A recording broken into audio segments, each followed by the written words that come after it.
और मधु अपने 2 बच्चों के साथ बिहार के एक छोटे से गांव में रहते थे। माधव मजदूरी का काम करता था। भले ही वो थोड़ा कमाता था, लेकिन फिर भी वो अपने छोटे से परिवार में बड़े खुश थे। लेकिन फिर उनकी जिंदगी में कुछ ऐसा तूफान आया कि उनका सब कुछ तबाह हो गया। एक रोज कुछ आदमी माधव के घर आए और उसे शहर में एक फैक्ट्री में नौकरी देने की बात कहकर अपने साथ चलने के लिए कहने लगे। देखो, अगर मालिक को तुम्हारा काम पसंद आ गया ना, तो फिर समझो तुम्हारी गरीबी खत्म। क्या सच में? मैं चलने के लिए तैयार हूँ। मधु, घर में कुछ पैसे रखे हैं, उनसे तुम्हारा कुछ गुजारा तो निकल ही आएगा। फिर शहर में नौकरी लगते ही मैं और पैसे भेज दूंगा। अच्छा, तुम अपना और बच्चों का ख्याल रखना। आप भी अपना ख्याल रखना जी, और जल्द लौटना।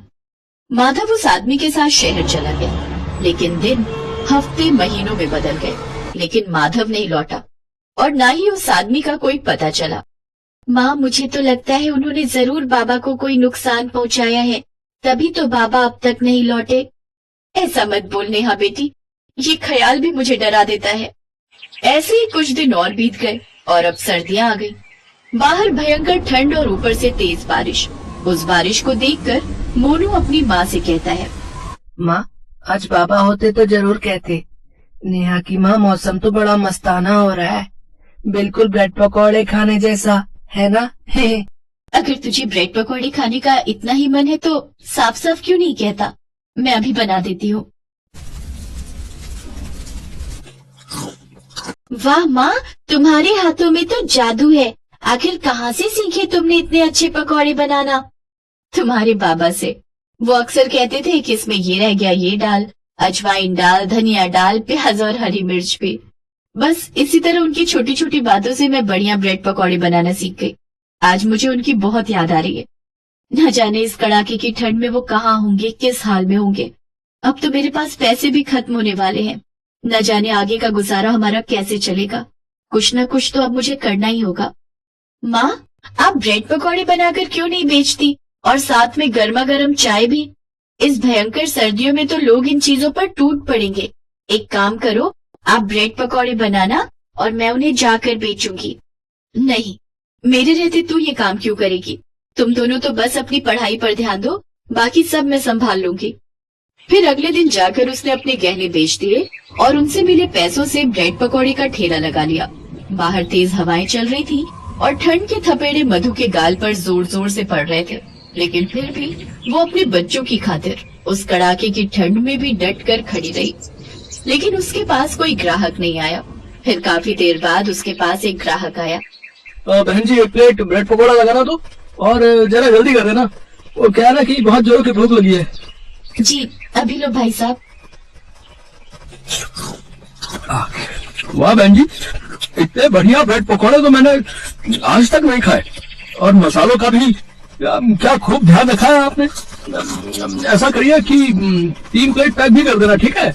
मैं घर ले जाऊंगा, बच्चे बहुत खुश होंगे। वही वाह। वो जितना संघर्ष कर रही थी, कामयाबी उतने ही उसके कदम चूम रही थी। एक रोज मोनू अपनी माँ से, माँ, क्या हुआ, इतनी उदास क्यों हो? बेटा, मुझे 2 दिन के लिए शहर जाना है।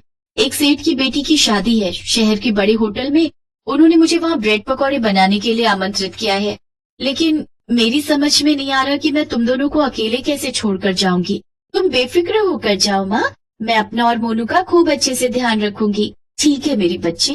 मधु शहर चली जाती है और होटल में पहुँच जाती है जहाँ सेठ जी की बेटी की शादी थी।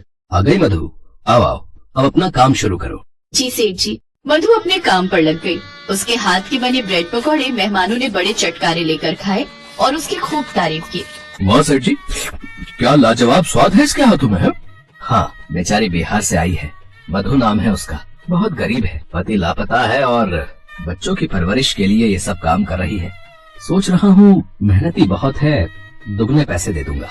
पीछे आदमी ये सब बातें सुन रहा था, तभी वहाँ मधु आ गई। उसकी नजर उस आदमी पर गई। दरअसल वो माधव था। माधव ने भी उसे देख लिया। फिर वो भागता हुआ उसके पास आया और अपनी पत्नी को गले लगाकर रोने लगा। मधु, मधु, मधु मेरी पत्नी, मधु। मुझे तो अपनी आंखों पर यकीन ही नहीं हो रहा कि आप मेरे सामने सही सलामत खड़े हो। इन 2 सालों में मैंने और बच्चों ने आपको बहुत याद किया। आप क्यों कभी वापस नहीं लौटे? कुछ लोग मुझे यहाँ बंधक बनाकर ले आए और जानवरों की तरह दिन रात काम करवाते रहे। अगर आज तुम यहाँ नहीं आती तो मैं हमेशा के लिए यही बंधुआ मजदूर बन के रह जाता। फिर मधु सेठ जी की सहायता से पुलिस को बुलाती है और अपने पति के साथ साथ और भी कई बंधुआ लोगों को जो वहाँ फंसे हुए होते हैं उन्हें वहाँ से मुक्त करवाती है। साथ ही उस गिरोह को पुलिस के हवाले करवा देती है, जिसके लिए इनाम के तौर पर मधु को सरकार से 5 लाख का इनाम मिलता है। सेठ भी मधु को उसके काम के लिए अच्छी खासी रकम देते हैं।